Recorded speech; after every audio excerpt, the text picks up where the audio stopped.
하고 삼서는 비슷한 점도 있고 또 다른 점도 있습니다. 두 편지의 공통점은 일단 요한이 썼다는 겁니다. 장로 요한 이렇게 되어 있지만 아마 대체적으로는 사도 요한일 것이다. 사도라는 말과 장로라는 말을 처음에 이렇게 번갈아가면서 씁니다. 베드로도 본인을 장로라고 표현한 적이 있거든요. 그래서 장로 요한은 사도 요한일 것이다. 그래서 둘 다 사도 요한이 쓴 것입니다. 또 공통점은 당시에 있었던 순회 전도자들, 당시에 왜 순회 전도자들이 필요했냐면 당시는 다 가정교회입니다. 지금처럼 이렇게 모여서 대규모로 예배하고 어느 예배 처소가 따로 있었던 것이 아니라 각각의 가정에서 가정을 개방해서 예배를 했는데 그렇게 교회들이 많이 흩어져 있고 지리적으로도 넓어 있습니다. 사역자들이 적었기 때문에 한 사람이 돌아가면서 이렇게 안식일마다 혹은 주일마다 다니면서 말씀을 전하기도 하고 가르치기도 하고 그런 순회 전도자들이 있었습니다. 그런데 요한이서는 문제는 그런 사람들 중에서 잘못된 말씀을 전하는 사람이 있었습니다. 영지주의라든가 혹은 율법주의라든가 이런 것을 통해서 교회를 오히려 어지럽히게 하는 그런 무리들이 있었어요. 그래서 요한이서는 그런 사람들에 대해서 디리지 말아라, 경계해라, 그런 목적으로 쓴 게 요한이서의 내용입니다. 반면 요한 3서는 그렇게 순회 전도를 하는 사람들을 잘 맞이해라, 잘 영접해서 대접하고 그들의 쓸 것들을 공급해라, 그런 것이 요한 3서의 목적입니다. 또 차이점은 방금 말씀드린 것처럼 그런 내용도 있고 또 다른 차이점은 요한이서는 좀 공교회적인 그런 느낌이 있습니다. 요한이서 자체는 요한이 편지를 보낼 때 교회를 대상으로 해서 교회가 이래야 된다, 교회에서 이런저런 것을 주의해야 된다, 그런 내용들로 있습니다. 그런데 요한 3서는 좀 사적인 편지의 내용입니다. 오늘 우리가 1장 1절을 보면 이렇게 되어 있습니다. 장로인 나는 사랑하는 가이오 곧 내가 참으로 사랑하는 자에게 편지하노라. 가이오라고 하는 어떤 사람에게 개인적으로 보낸 편지라는 그런 의미입니다. 그런데 이렇게 개인적으로 보낸 편지가 성경 66권에 들어와 있는 것을 보면 단지 개인적인 내용만은 아닌 것입니다. 이 내용 안에는 두 가지 중요한 주제가 있는데 아까 말씀드린 것처럼 순회 나그네자, 순회 복음 전도자들 대접하라 이런 것도 있지만 또 하나는 으뜸되기를 교회 안에서 으뜸되기를 좋아해서 교회의 질서를 어지럽히고 하는 것에 대해서 경계하는 그런 내용이 있습니다. 그래서 이런 두 가지 내용들을 볼 때 공교회적으로 우리가 사용할 수 있다. 그래서 아마 그래서 이것이 정경으로 선택된 것이다. 그렇게 생각됩니다. 먼저 1장 1절에 보니까 장로인 나는 사랑하는 가이오에게 그리고 또 사랑하는 자에게 이렇게 되어 있고요. 2절도 사랑하는 자에게 이렇게 되어 있습니다. 아마 사랑이라고 하는 표현을 이 짧은 구절에 3번이나 표현한 거 보면 요한 입장에서는 가이오가 정말 사랑하는 사람이고 정말 아끼는 그런 사람이었던 것 같습니다. 그런데 그런 사람에게 이렇게 얘기합니다. 1장 2절입니다. 같이 한번 읽겠습니다. 시작. 사랑하는 자여 내 영혼이 잘됨 같이 내가 범사에 잘되고 강건하기를 내가 간구하노라. 아멘. 그렇습니다. 사랑하는 사람이니까 격려하는 것입니다. 그를 위해서 축복하는 것입니다. 축복의 내용은 그런 것이죠. 내 영혼이 잘됨과 같이 내가 범사에 잘되고 강건하기를 내가 바란다. 내가 그렇게 기도한다. 내가 간구한다. 그런 내용입니다. 굉장히 좋은 내용이고 우리도 마찬가지입니다. 사랑하는 사람한테 당연히 내 영혼이 잘 되기를 바라고 또 범사에 잘 되고 또 강건하기를 건강하기를 구하는 것이 당연한 것입니다. 이는 일종의 편지 글 앞에 있는 서두입니다. 인사말입니다. 사도 바울은 편지를 할 때마다 늘 서두에 어떤 식으로 표현하냐면 은혜와 평강이 너희 무리 가운데 함께 있기를 구하노라 혹은 은혜와 평강이 너에게 함께 하기를 구하노라 그렇게 편지의 서두에 얘기합니다. 사실 이 2절의 9절은 특별한 내용이라기보다는 일상적인 격려입니다. 그러니까 편지를 보낼 때 앞에 아무에게 내가 편지를 보내는데 잘 있지, 건강하지, 힘내, 내가 널 생각하고 있어 이런 정도의 내용입니다. 그리고 본론은 어디에 있습니까? 본론은 중간에 있거나 혹은 대개는 끝에 있습니다. 어떤 사람이 대체로 편지를 끝까지 읽지 않고 편지의 내용을 정확히 알지 못한 다음에 그냥 앞에서 야, 날 사랑한대, 나보고 힘내래, 그래 역시 걔는 나를 좋아해. 그런데 편지 내용이 나중에 보니까 돈 좀 빌려달라는 거죠. 혹은 뭐 이런저런 일이 있는데 한번 만나자 뭐 이런 얘기인 거죠. 편지의 본론의 내용을 보지 않고 서론만 가지고 그 편지를 평가한다 그러면 우리가 좀 우스운 그런 상황이 될 수 있습니다. 마찬가지로 2절의 내용은 충분히 좋은 덕담이고 좋은 내용임에도 불구하고 이 내용은 이 자체가 요한 3서의 중심 내용도 아닐 뿐 아니라 성경 전체가 가르치고 있는 중심 내용도 아닙니다. 그런데 우리가 알다시피 조윤기 목사께서 외도 순복음교회 조윤기 목사께서 이 구절을 가지고서 삼박자 축복이라고 하는 신학을 만들었습니다. 여러분, 삼박자 축복이라는 내용이 뭡니까? 내가 내 영혼이 구원받아 복받기를 원한다. 이게 첫 번째 축복입니다. 두 번째는 범사에 잘 되기를 바란다. 그래서 예수 믿고 구원도 받고 이 땅에서도 부귀 권세 누리기를 바란다. 그것이 하나님이 우리에게 주신 바란다 이런 정도가 아니라 하나님이 그 뜻이다. 예수 믿고 구원받은 사람은 이 땅에서도 복 받는다. 이것이 두 번째 복입니다. 세 번째 복은 또 건강하다. 예수 믿으면 건강해진다. 이렇게 해서 삼박자 축복을 설파했습니다. 요한 3서를 설명할 때만 잠깐 설명한 것이 아니라 그 세 가지 복을 가지고 성경 전체를 풀이합니다. 그래서 설교 때마다 축복을 이야기하고 복을 이야기합니다. 왜 그렇습니까? 영혼이 잘된 사람은 당연히 부귀 권세를 누리고 당연히 건강해야 된다. 이것이 신학적으로 신앙이기 때문에 모든 말씀은 다 거기로 귀결됩니다. 예수 그리스도 믿고 영혼의 복 받았다. 그러면 이 땅 가운데도 부귀 권세를 당연히 누린다. 명예와 권력을 얻게 된다. 그리고 당연히 몸이 건강하다. 그래서 예수 믿고 몸이 아픈 사람은 기도하면 당연히 난다. 낫지 않는다는 것은 믿음이 없는 것이다. 지금 부귀영화를 못 누리고 있는 것은 믿음이 없는 것이다. 영혼이 잘 돼 있지 않은 것이다. 이렇게까지 나가게 된 것입니다. 뭔가 맞는 것 같은데 좀 어색하죠. 뭔가 맞는 것 같지만 좀 이상하죠. 그렇습니다. 이 땅 가운데 부귀영화를 누리고 있는 사람도 많고 건강한 사람도 많지만 내가 예전에도 제가 여쭤본 것처럼 우리나라에 예수 안 믿고 부자인 사람이 많겠습니까? 예수 믿고 부자인 사람이 많겠습니까? 예수 안 믿고 부자인 사람이 많은 것입니다.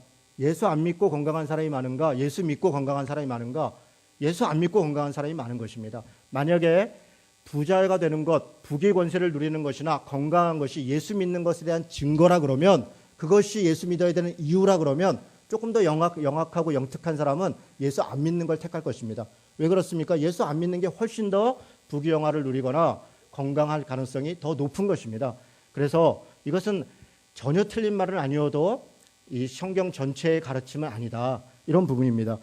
물론 조영기 목사께서 60년대, 70년대, 뭐 길게 보면 80년대까지 우리 한국 사회가 너무너무 어려웠죠. 하루에 한 끼 먹기 어려운 사람들이 얼마나 많았습니까? 그런 가운데 희망도 없고 비전도 없고 꿈도 없는 사람들에게 예수 믿으면 구원받는다. 예수 믿으면 잘 될 수 있다. 예수 믿으면 내 체제가 달라질 수 있다. 그런 힘과 용기를 준 것은 너무나 좋은 것이었고 그것이 한국 사회를 일으키는 데 중요한 역할을 했다는 것 부정할 수 없습니다. 사실입니다. 좋은 영향을 미쳤습니다. 그러나 거기까지입니다. 그것이 또 하나의 폐해를 만들어낸 것입니다. 예수 믿으면 복받고 예수 믿으면 건강하다라고 하는 것이 우리 안에 예수에 대한 값싼 구원과 값싼 믿음, 무엇이 값싸고 무엇이 값싼 은혜입니까? 대가가 없는, 고난이 없는, 환난과 고통과 아픔이 있는 그것을 우리가 신앙으로 이겨내고 그것을 신앙으로 받아들이고 하나님 앞에 성숙해가는 것에 대해서 우리가 너무나 소홀히 했던 부분들이 있었던 것입니다. 여러분, 인간은 때로는 행복할 수 있지만 때로는 슬플 수 있습니다. 때로는 기쁘지만 때로는 아픔이 있습니다. 행복하지만 불행할 수 있습니다. 이 모든 것이 하나님이 우리에게 주신 것입니다. 행복할 때, 기쁠 때, 좋을 때 물론 하나님을 찬양해야 됩니다. 슬프고 고통이 있고 아픔이 있을 때 그때도 여전히 하나님은 우리와 함께하고 계시고 우리에게 가르쳐 주시고 있는 것이 있다는 것입니다. 이런 부분에서 우리 삼박자 축복은 이런 부분에서 우리 신앙의 어떤 부분에 있어서는 또 독소 요소로 작용했다. 또 안타까운 것은 그 스스로가 예수 믿으면 복 받는다, 예수 믿으면 범사에 잘 된다, 강건하다 이런 것이 값싼 은혜와 값싼 복음이 되어서 본인이 부귀영화, 목사가 자신의 부귀영화를 누리고 자신의 자녀들의 것들을 세우는 것을 이 땅 가운데 너무 많은 것을 추구했다고 한다면 그것은 적절한 모델이 본이 되지 않았다는 것입니다. 덕담은 덕담으로 들어야 합니다. 과도한 의미 부여를 하면 그것은 성경을 하나님의 말씀으로 듣고 순종하는 것이 아니라 자의적으로 자기 욕심과 탐욕으로 해석하는 우를 범하게 되는 것입니다. 이전의 말씀은 요한 3서의 주제도 요절도 아닙니다. 가룟을 사랑하는 마음에서 요한이 본론 이야기하기 전에 격려하고 위로한 말씀이다. 이런 정도로 이해하시면 좋을 것 같습니다. 본론은 뭡니까? 두 가지입니다. 첫째는 5절에 이야기하고 있습니다. 같이 한번 읽겠습니다. 읽습니다. 시작. 사랑하는 자여, 내가 무엇이든지 형제 곧 나그네 된 자들에게 행하는 것은 신실한 일이니. 나그네를 영접하고 바르게 대접해라. 이것이 첫 번째 본론입니다. 여기서 신실하다 이런 단어가 있는데요. 신실하다는 말은 피스토스라고 하는 단어인데 이 말은 피스티스라고 하는 믿음이라고 하는 말에서 나온 말입니다. 다시 얘기해서 신실하다, 믿을만하다, 신뢰할 만하다 이런 것은 믿음에서 나오는 것이고, 그리고 신실함 가운데서 어떤 행동을 하는 것이다.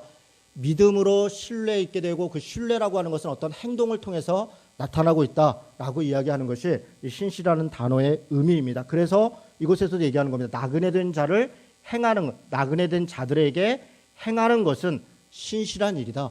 지금 무엇을 칭찬하냐면 너가 신실한 믿음으로 나그네 된 자를 잘 대접했다. 그들에게 잘 이런저런 신실한 일을 행했다. 이것을 칭찬하고 있는 것입니다. 야고보서는 이렇게 얘기합니다. 이와 같이 행함이 없는 믿음은 그 자체가 죽은 것이니라. 요한이 가룟유를 칭찬하는 것, 그것은 곧 그의 믿음만을 칭찬하는 것이 아니라 그가 믿음으로 행한 것, 그것을 칭찬하고 있는 것입니다. 우리는 행함을 이야기하면 많은 사람들이 믿음과 배치된 것이다 생각합니다. 성경이 가르치면 그렇지 않습니다. 믿음과 배치된 것, 믿음이나 은혜와 배치된 것은 행함이 아니라 율법의 행위입니다.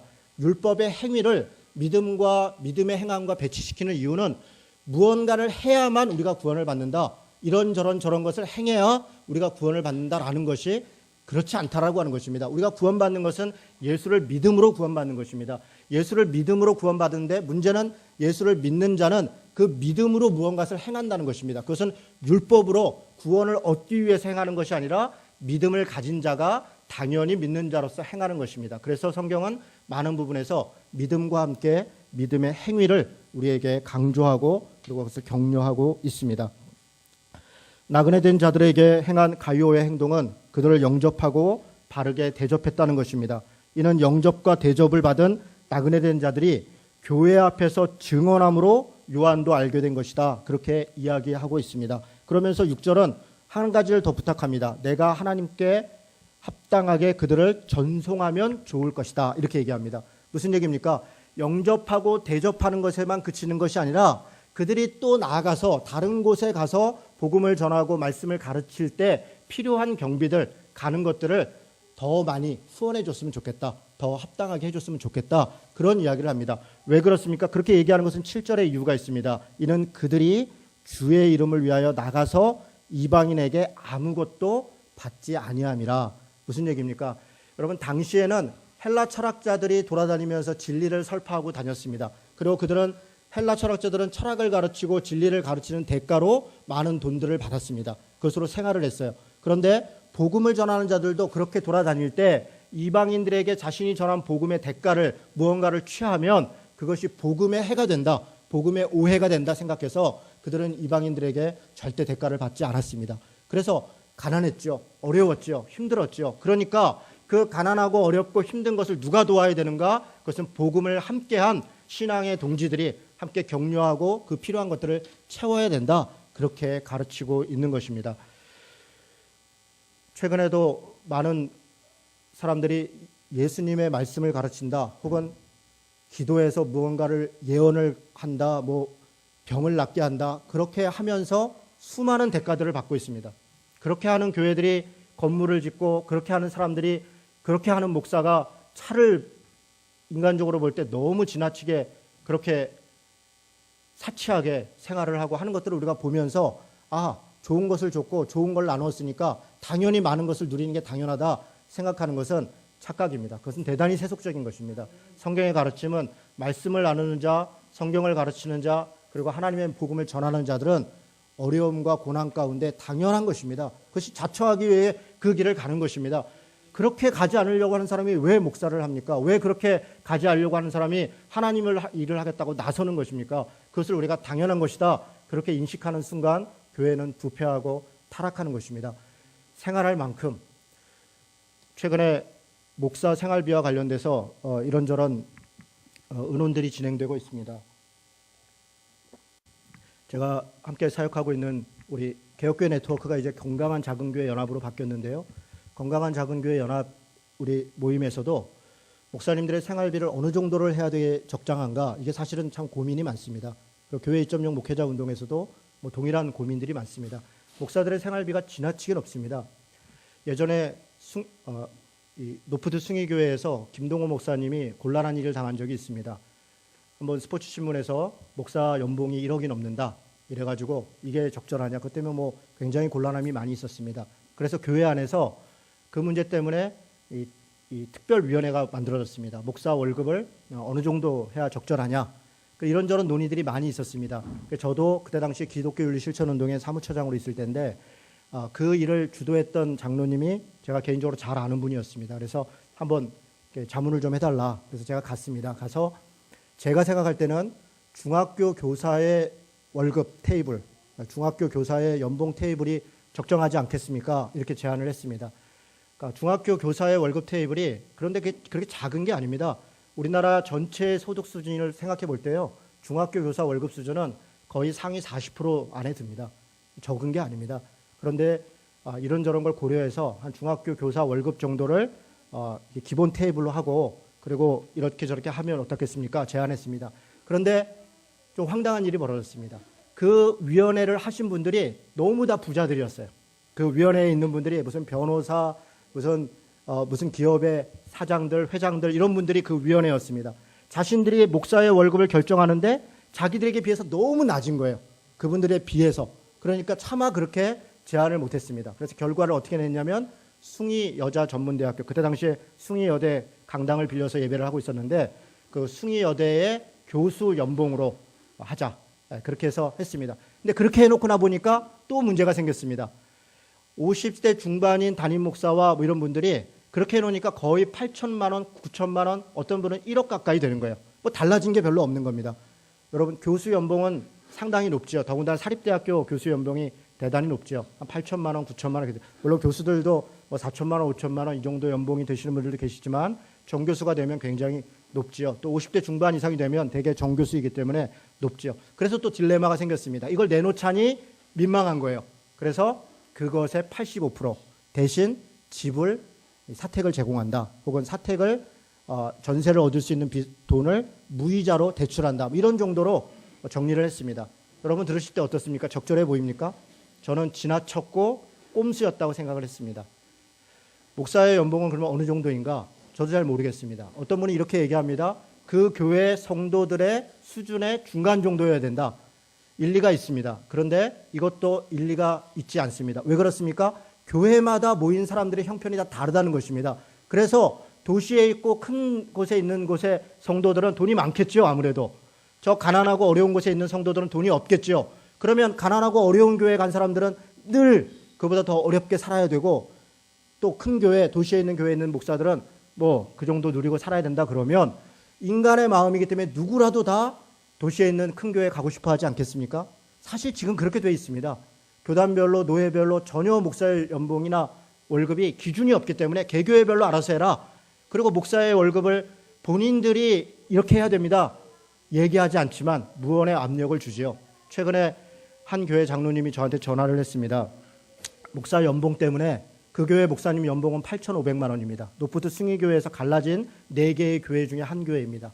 현재 8,500만 원인데 본인이 볼 때 이런저런 수당이 너무 많은 거예요. 그래가지고 심지어는 목회자 재교육비로 한 300만 원이 있대요. 목회자가 무슨 재교육이 필요합니까? 목회자의 재교육이 필요하면 자기 월급 받은 거 가지고 공부하면 되는 거 아닙니까? 그런데 그 재교육비로 그래서 그런저런 거 좀 낮추자 했는데 다들 눈치가 보는 거예요. 보이는 거예요. 누구 눈치가 보입니까? 목사님 눈치가 보이는 거죠. 누가 이것을 깎았냐? 아무래도 마음이 불편하지 않겠습니까? 목회자들이 나서서 스스로의 월급의 부분에 대해서 기준을 정하지 않으면 이 문제는 해결되지 않습니다. 저는 내년에 건강한 작은교회 연합과 교회 2.0 목회자 운동을 통해서 목회자의 월급을 어떻게 해야 되는가 나름대로 기준을 한번 제시해 보려고 합니다. 작은 교회에서는 뭐 꿈도 못 꾸는 것이죠. 그 제시한 것이 어떤 교회에서는 도저히 그것도 배부른 얘기다 그럴 수 있습니다. 그러나 그럼에도 불구하고 기준이 있어야 됩니다. 지나친 곳은 내려야 되고 지나치지 않은 곳은 올려야 됩니다. 그리고 개개의 교회별로 목사의 연봉을 알아서 하도록 해서는 안 됩니다. 제가 아마 총회장이었으면 모든 목사는 월급을 다 똑같이 했을 겁니다. 작은 교회 가든 어디를 가든 다 똑같이 한다. 그리고 가족수당이나 연차수당만 조금 다르게 한다. 아마 그 정도로 했을 텐데 총회장에게 그런 권한이 없겠죠. 어쨌든 우리 교회라도 사실은 목회자가 함께 생활할 수 있도록 해야 되고 뭐 그런 정도입니다. 뭐 이야기하다가 조금 이야기가 좀 흩어졌습니다. 복음을 전하는 자들에게 나그네를 대접하고 그들이 복음을 전할 때 필요한 것들을 협력하고 지원하라. 이것은 모든 성도들에게 주시는 명령입니다. 지금도 그것은 여전히 마찬가지입니다. 복음을 전하고 그 일을 위해서 나선 사람들에게 그들의 삶을 돌아보고 함께 내가 밥 세 끼 먹으면 적어도 그 사람들은 밥은 굶지 않도록 하려고 하는 그런 마음이 우리 안에 있을 때 그것이 또 공동체적으로 의미가 있다, 그렇게 생각합니다. 두 번째, 이것의 본론은 9절에 있습니다. 9절 말씀 같이 읽겠습니다. 내가 두어 자를 교회에 썼으나 그들 중에 으뜸되기를 좋아하는 디오드레베가 우리를 맞아들이지 아니하니, 이렇게 되어 있습니다. 두 번째 본론은 으뜸되기를 좋아하지 말아라, 이렇게 얘기합니다. 그런데 왜 으뜸되기를 좋아하지 말라고 얘기하냐면 으뜸되기를 좋아하는 것 때문에 진리 안에서 행하지 못하게 된다는 것입니다. 으뜸되기를 좋아하는 것 때문에 이런저런 폐해가 있다는 것입니다. 10절에서는 그것을 네 가지를 얘기합니다. 그가 악한 말로 우리를 비방하고도, 복음을 전하는 자들을 비방하고도 오히려 부족하여 형제들을 맞아들이지도 아니하고 맞아들이고자 하는 자를 금하고 심지어는 교회에서 내쫓는도다. 여러분, 이게 얼마나 끔찍한 일입니까? 복음을 전하는 자들을 맞아들이지도 않을 뿐 아니라 비방하는 것에서 그치는 게 아니라 맞아들이지도 않을 뿐 아니라 맞아들이려고 하는 사람들, 선한 일을 하고 옳은 일을 하려고 하는 사람도 못하게 하고 심지어는 그런 사람들을 교회에서 내어 쫓았다. 누가 그랬다고 얘기하는 겁니까? 으뜸되기를 좋아하는 자가 그랬다, 이렇게 얘기합니다. 많은 신학자들과 주석들을 보니까 으뜸되기를 좋아하는 자가 누군가, 아마 교회 안에서 지도적 위치에 있었던 사람일 것이다, 이렇게 이야기합니다. 교회 안에 어떤 누군가가 지도적 위치에 있었고 그런데 교회를 내 마음대로 하려고, 내 뜻대로 하려고, 자주하려고 으뜸되기를 좋아해서 결국은 자신의 말이 곧 하나님의 말씀이 됐고 자신의 말이 곧 성경의 가르침이 됐고 자신의 말이 교회의 지침이 되는 그런 어리석은 일들이 생겼다, 그렇게 이야기하고 있는 것입니다.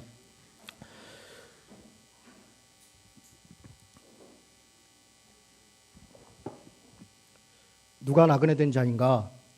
누가 으뜸되기를 좋아하는 자인가? 성경의 가르침은 우리 교회 안에 으뜸되기를 좋아해서 교회의 죄송합니다.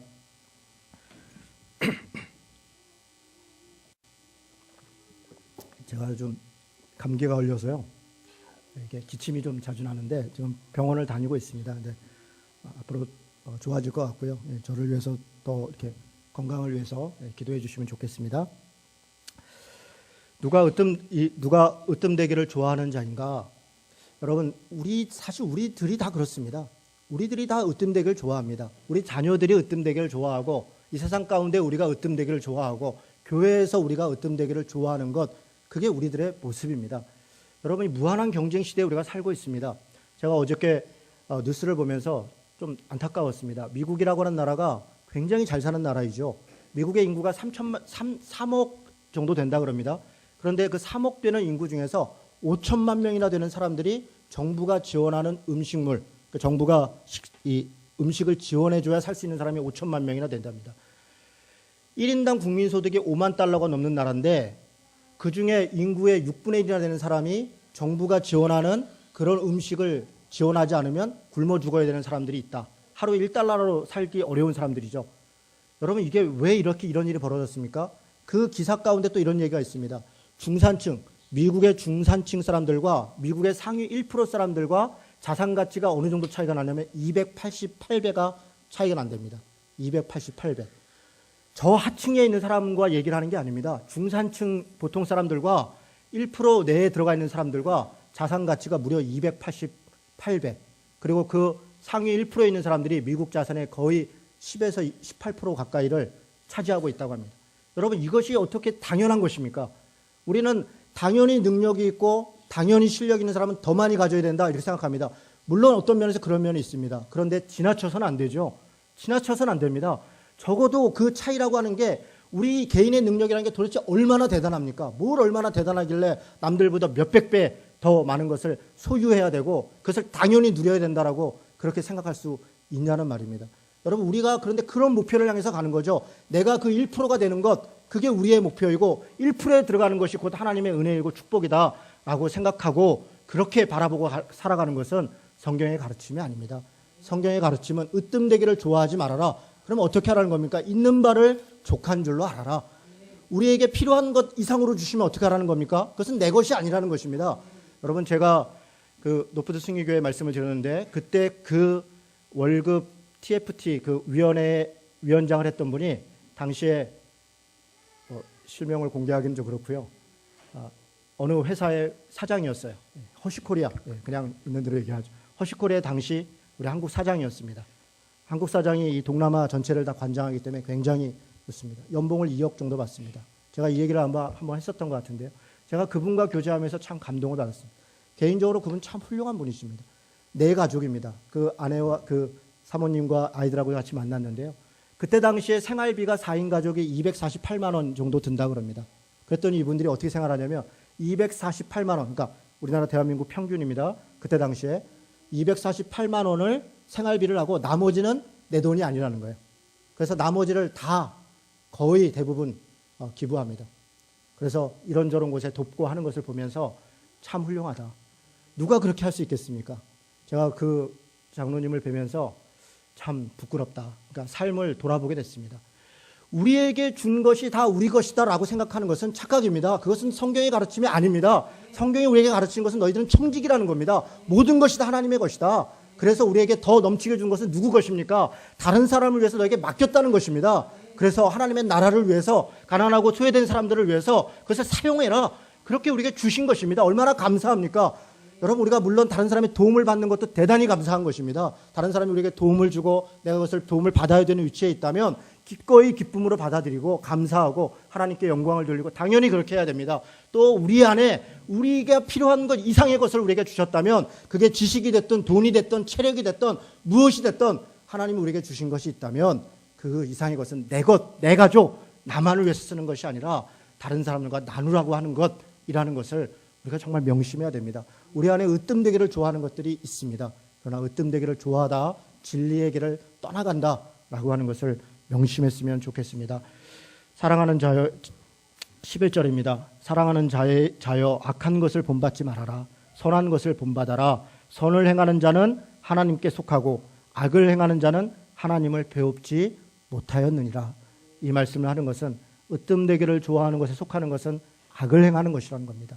악을 쫓아가는 것이다. 그렇게 이야기하는 것입니다. 선을 행하는 것은 있는 바를 족하게 하는 것이고 내게 더 많은 것을 주신 것은 내 것이 아니다 생각하고 하나님 나라를 위해 주의 복음을 위해 또 가난하고 어려운 사람들을 위해 공평과 정의를 위해 사용해라. 그렇게 우리에게 가르쳐주는 줄 믿습니다. 이 믿음에 순종하고 이 믿음으로 살아가는 성도 되시기를 주님의 이름으로 축원합니다. 아멘. 우리 같이 기도하도록 하겠습니다. 하나님께서 우리에게 우리 시대 나그네들을 잘 대접할 수 있도록 인도해 주시기를 기도합시다. 우리에게 스스로 으뜸되기를 좋아하는 것이 있었다면 회개하고 돌이킵시다. 하나님이 우리에게 주신 은혜와 사랑이 있다면 더 많은 곳에 나눌 수 있는 그런 믿음의 용기, 믿음의 행함이 우리 가운데 있게 해달라고 같이 기도하면 좋겠습니다. 기도합시다.